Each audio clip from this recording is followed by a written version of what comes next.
Scott, I personally have, first of all, I've saved a lot of money with Scott, by the way, in my life. Why? How has that happened? Why has that happened? Well, one reason is because in my own entrepreneurial journey, when I moved from this very high-powered, very well-paid, my corporate days, as a partner, I was probably 300 to 400K a year, many, many years, over in many decades. And so you would think that I was set financially. And yet, guess who was the real sucker in the equation? Because guess how much I was paying in taxes that whole time? I was at the highest tax bracket I could possibly be. And one of the first groups that I started and I became part of was an incredible mastermind called The Big Table.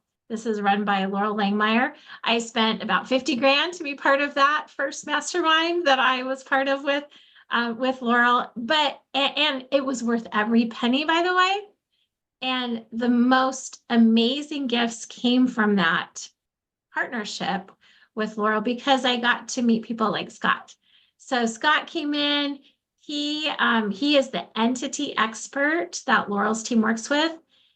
Scott's example to me, Scott, one of the things that I love about your story is that you're actually very similar to me. You came from a corporate environment. We've talked about this many times, and you worked for somebody else for decades, right?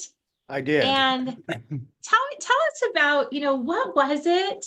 First of all, we're going to have a little bit of a different process with Scott today. Usually we have him present and we will have him share some things, but we want to dig into a little bit more of your story, Scott.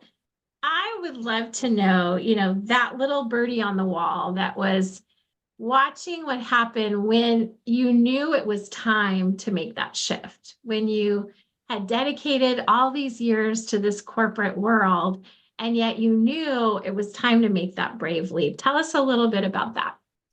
Yeah, absolutely. So, I was with several different firms. There was one primary firm that I was with at various different, times in that 20-year period, which is, one of the firms that I was with is actually where I met Laurel back in the Kiyosaki days, and I was told, you're going to speak at this event in Vallejo and you're going to meet this woman and yada, yada, yada. Anyway, so fast forward, 20 years later, having been with one of the largest asset protection firms for a really good period of time, I realized that there was a glass ceiling. I was being tasked to do various different projects within the company, such as, coming up with new marketing content, managing the employees, also doing sales and being the top strategist in the firm, but not, and was being told that I was going to be the next president of the company after a 2-year period or 3-year period of hearing that. I realized this is a glass ceiling. I can see up there, but I just cannot get past that barrier. And so I was at an event in Orlando. I was having a conversation actually with Lisa Nichols about, how I work with people. And I made the comment of, a lot of people like talking to me because I talk to them like they're people. And my CEO walked past that conversation and he looked at me and he said, well, that's good because they are people. And that was my decision right then and there of I'm leaving. I'm going to go do my own thing. If I'm not getting becoming a senior partner in the company, if I'm not going to be getting that president status, I'm out. I'm going to go do my own thing. And so, yeah, I jumped. That was a very hard decision after being in corporate for 20 years. You have that. It's scary, isn't it? It absolutely is.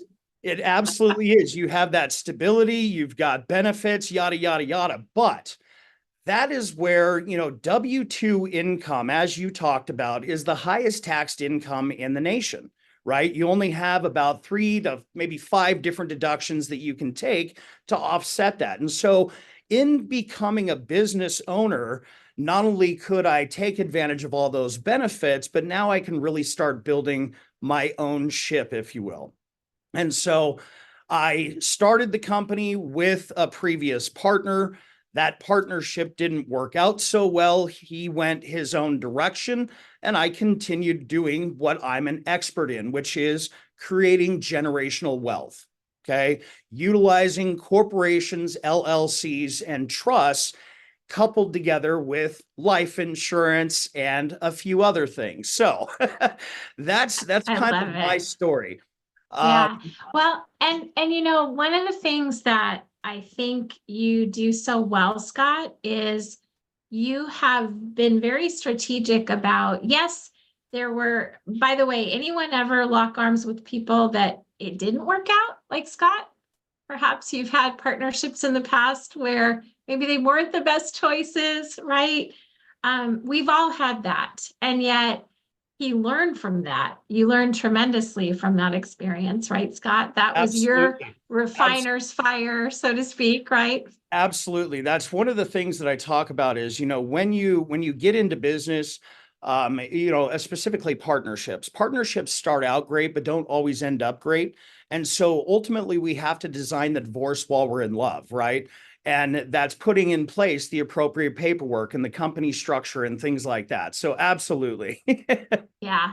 And you know, it's funny, that's one of the first things that we did is we worked on the proper entity creation for my husband and I. You know, we own a business that is almost entirely profit because we are in the service industry, right? We have product providers that we work with that pay us. We own a recruiting firm that's basically they pay us if we find people, right? There's many things that we were able to take advantage of having the type of practice that we did. And yet it was very strategic, the things that we did, Scott. I had an example recently. I was working with our tax strategist and the tax team that was preparing our taxes for 2023. And they came to us and they said, well, here's the good news is you're going to owe about $12,000, which was, we had a banner year. It was actually not too bad considering we had already paid quite a bit in taxes. And the good news was we thought it was a lot less, but what we did is we handed that tax return to our tax strategist. And because of the entities that Scott helped us create, we were actually able to move things around and we ended up getting back $6,000, right? So this is just a fabulous example of how by putting things in place before, ahead of time. Scott, there's a great, I love Alex Stern's quote that he uses where he talks about think big, act big, and you will become big. And I think one of the things that you do that's so brilliant is you really, it doesn't matter what kind of business you are, there is a proper entity creation for that business. Let's talk a little bit about that. For example, right now we have some people on this workshop that are very established business owners.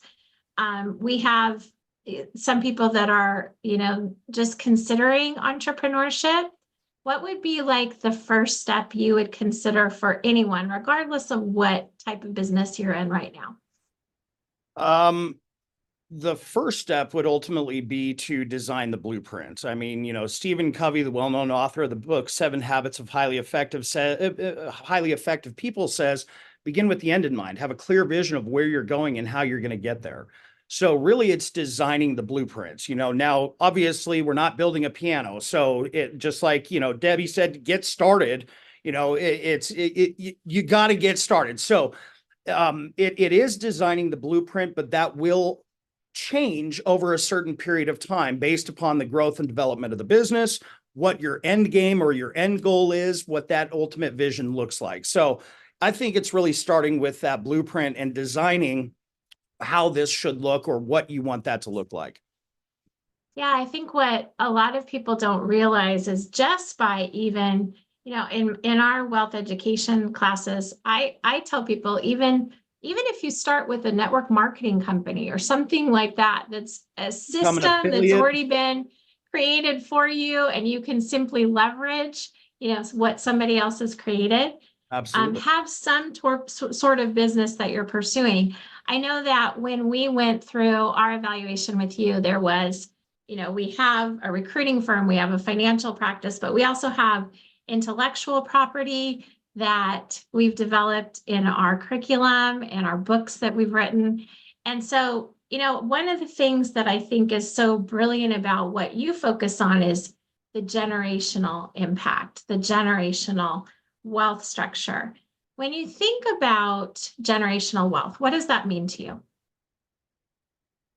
The creation of generational wealth is both sides, right? So it's the inheritance, which is what you leave someone, but there's the other side, which is the legacy that you leave in someone, right? And it's that creating that financial or, creating the financial literacy around generational wealth. So again, yes, how to make the money, but once you make the money and you created this gift basket, how is the next generation going to deal with that? Right. A lot of us probably, going back to our families, never talked about money. We're not talking about the money. We're not talking about the assets, all of that. And so again, if you're not given the financial literacy, what we've seen is, 2 to 3 generations in, the whole estate is gone. So, generational wealth comes in many different forms, but like I said, it's financial literacy, creating a legacy, and then how you're actually going to distribute. Yeah, it's interesting. Like, I wonder, for example, if your son would be doing what he's doing if you hadn't made that example for him of taking that brave leap, and learning all the things that you've learned since partnering with Laurel and doing your own thing now, right? Yeah. Isn't it? They definitely do what we do, not what we say, right? That is true. Now, I will tell you at one point when my son was, I think he was 16, he said, "Dad, I will never do what you do." And I said, "What do you think I do?" And he said, "You sit Right. behind a desk and you talk to people all day." And I said, "Yeah, but I am helping other people create the legacy." See, that's my passion is I've created a legacy for my son and my granddaughter. Now it's my passion to teach other people how to do the exact same thing. So that's Yeah. why I'm super fired up about it. That's why I've been doing it for so long, 27 years in the making. Yeah. I love it. But Now let's now talk he's a about, business owner. But now he's a yeah, business owner.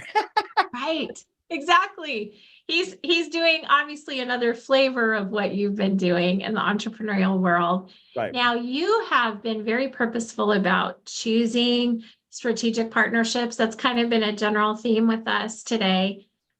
You have partnerships with Laurel. You're now really branching out and creating other strategic partnerships. You and I are in partnership. What's, to share with us the value that partnerships have done for you, and how you choose. How do you select people that you work with? Well, again, I think when I select people, we have to, like you said, have kind of those same values, kind of be on the same mission, wanting to serve others, right? If you're looking to just get rich quick and get out of this thing, and I don't want to be a partner in that. I don't want my name associated with that. I've built a good reputation around what we do for the last 27 years. I don't want that to be tarnished.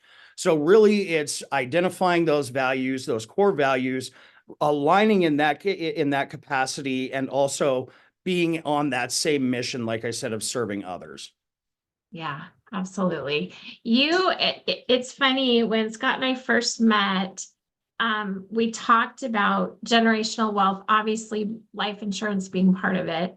And Scott's a great example of his clientele. Every single one of them, he recommends life insurance to. And what did Scott do? He actually added a credential to his own, portfolio. So he got licensed.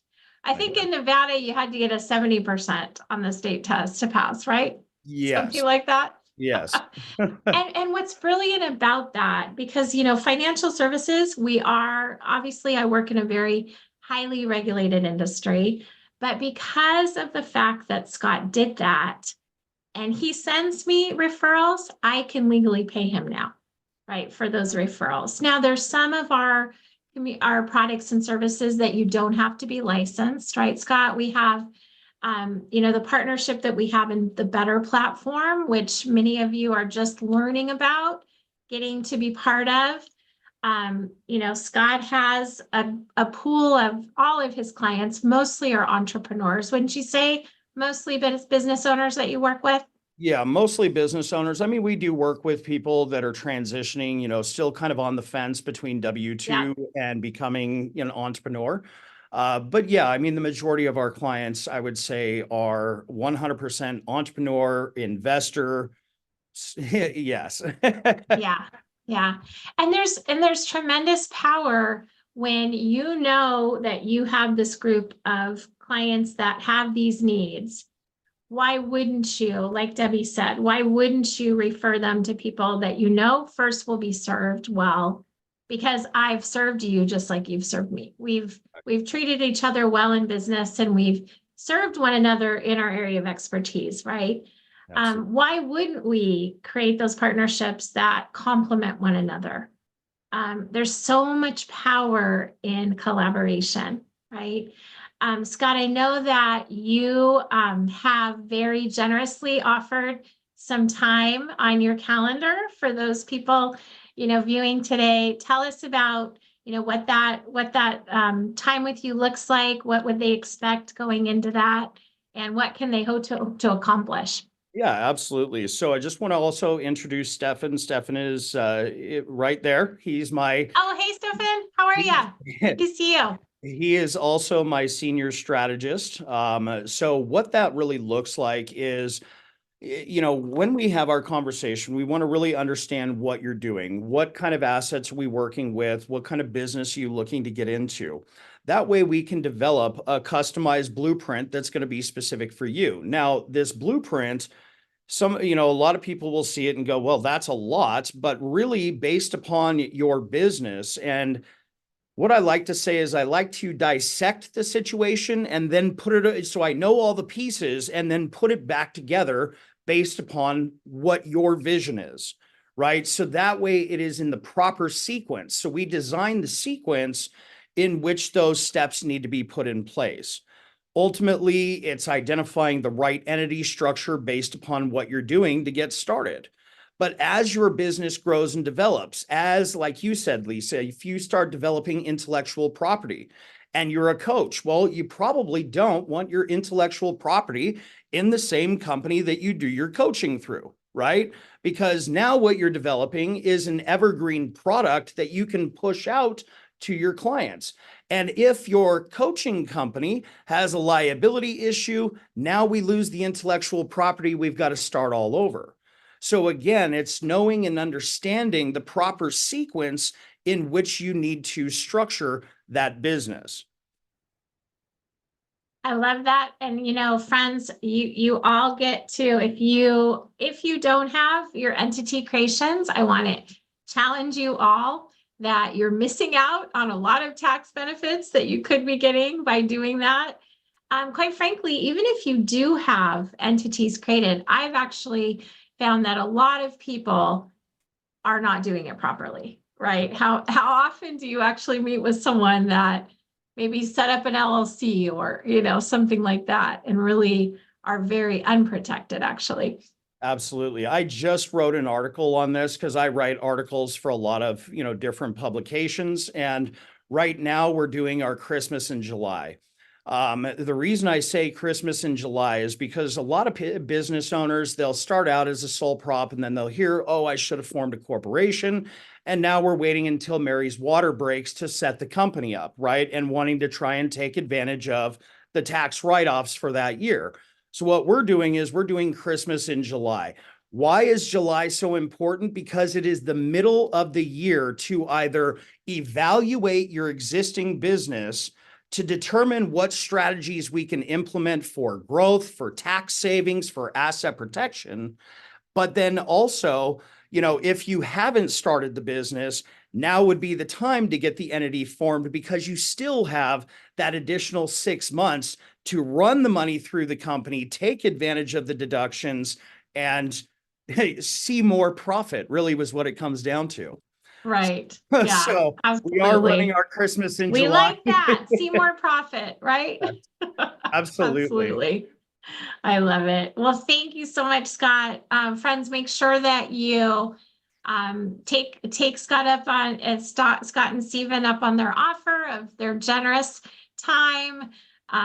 Your link is in your portal. If you want to put it in the chat as well, guys, we'll make sure that they take advantage of that. Scott, So we'll see you soon, my friend. Okay. Thank you thank so you. much for joining us. Thank you for having You me. know, Great to see everyone.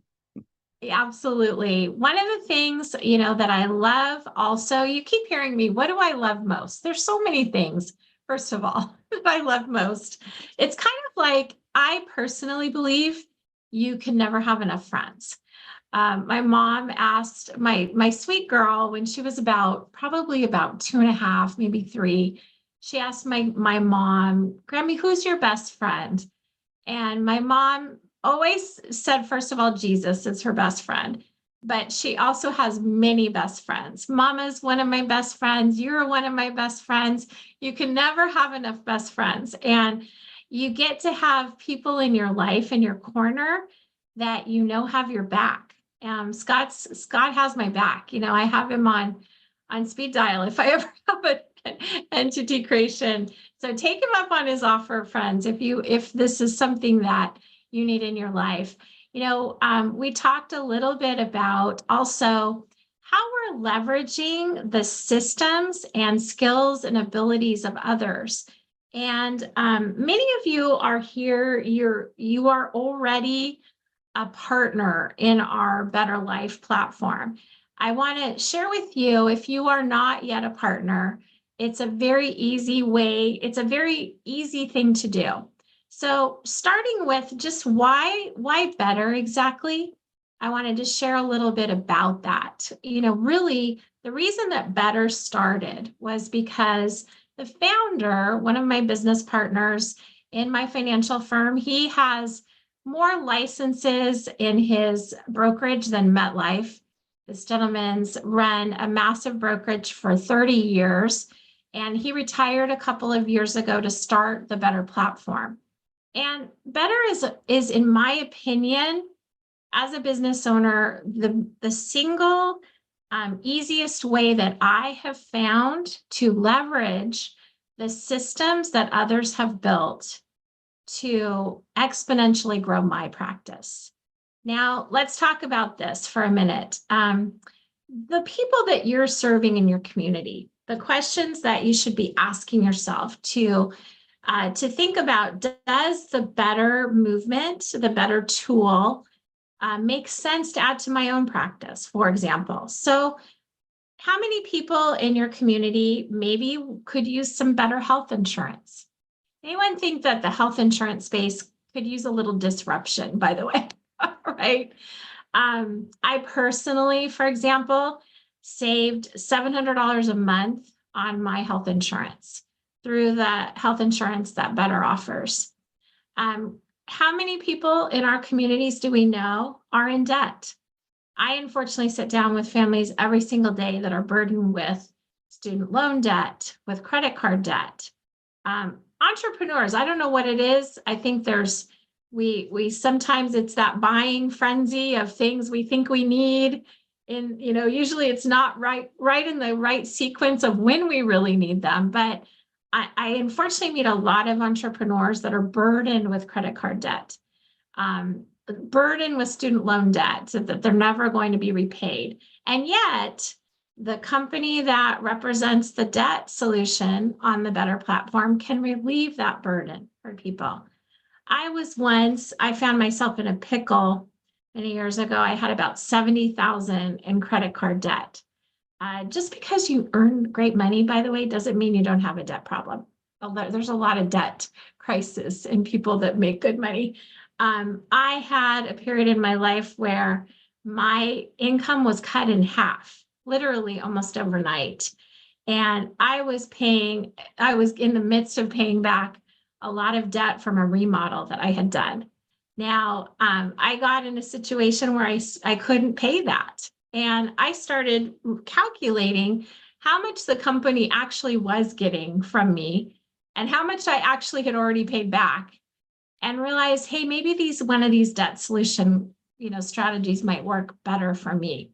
So I took advantage of it, right? I always tell people, if there's solutions on the platform that you could first benefit from, put your own mask on. Make sure that you are taking advantage of the solutions that it offers. You're much more likely to share the good news with other people in your community if you believe in the products and services, you understand what they're doing.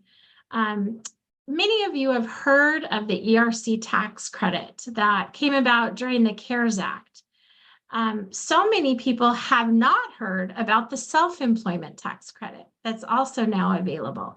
This is another solution that's offered on the platform. This, today we don't have time to go into very deeply what the better offer, provides. But I will tell you, this has been a way for me to leverage an additional income stream. We also are very, very intentional about our plans to IPO at some point, and we intend to incentivize our collaborators, our partners, our referral partners.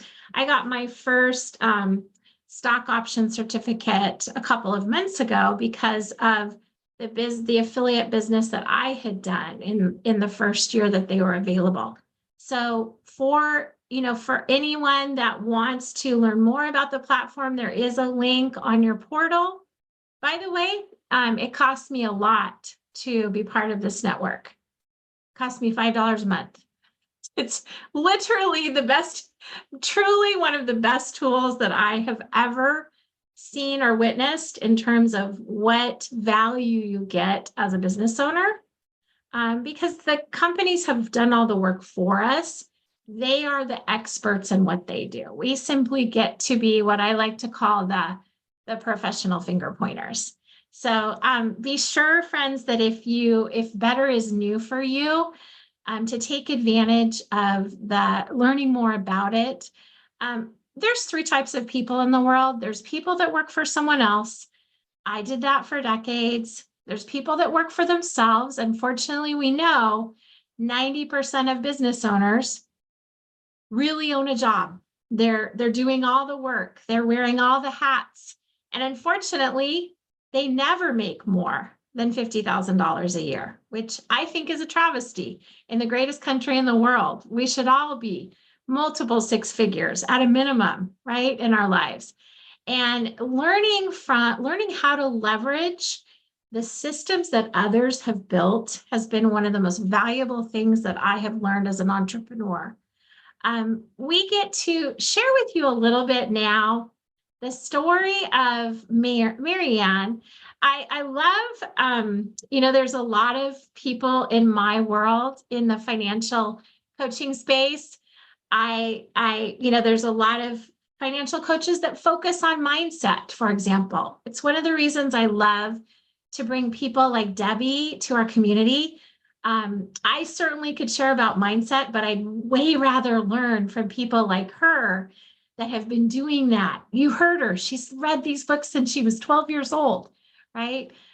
There's people like Sharon, my mentor, Sharon Lecter, who has built empires in financial literacy. She literally was the reason that credit card companies are no longer able to prey on our children on college campuses, because she lobbied for credit card companies not to be able to go on campus, right? Now, Marianne, it's wonderful because we met. Again, I love the idea of meeting people through other people, right? We had the blessing to both be